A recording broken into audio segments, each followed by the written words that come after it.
Hi guys, welcome to TFA Files TV. We are back again with the latest gossip nyaya dziri kupisa dziri kutenderera pasocial media.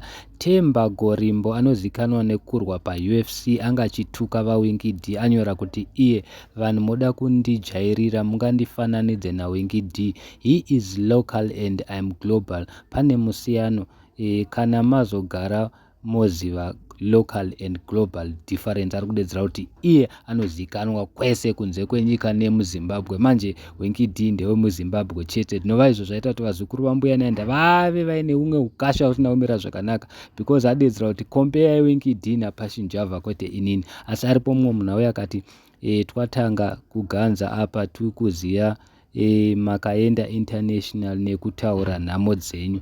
Mumwe munhu akati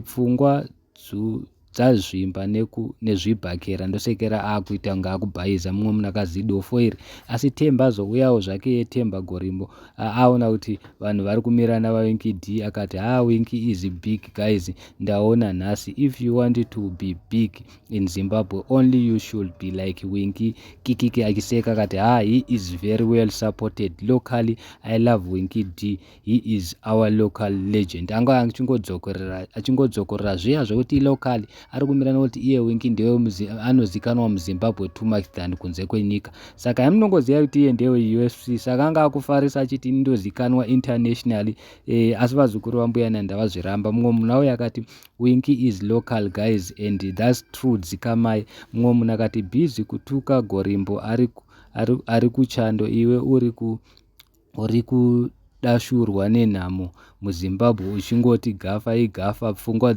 ishoma, makapusa makapata. Mumwe munhu akati this one must just focus on ring and not focus on social media, is not his place. Mumwe munhu akati Temba dzikama. Saka nyaya iripo ndeyekuti Temba Gorimbo wacho abva atodeactivata Facebook page rake nekuti atukwa zvisingaite nevazukuru vambuya Nyaenda vachimira naWinky D. Azouya futi Temba akanyora kuti iye situation mafans aWinky D akandibata kuti dzvi asati adelita ningiri akanga achizama kunyengerera. Munongoziva mega akuda kuzviita kunge munhu akapusa asi varamba vachienderera mberi. Mumwe munhu akati mira uone uchipera manje kurova hanzi kurova tuvanhu tunorwara wakufunga kuti uri muhombe hauhwine futi any fight nezita raJesu. Mumwe munhu adedzera kuti ambofa wakahwina nezita raJesu unorova tuvanhu tunorwara kunze kwenyika. Mumwe munhu akauya akati makanganwa kakuti kuti international yamuri kutaura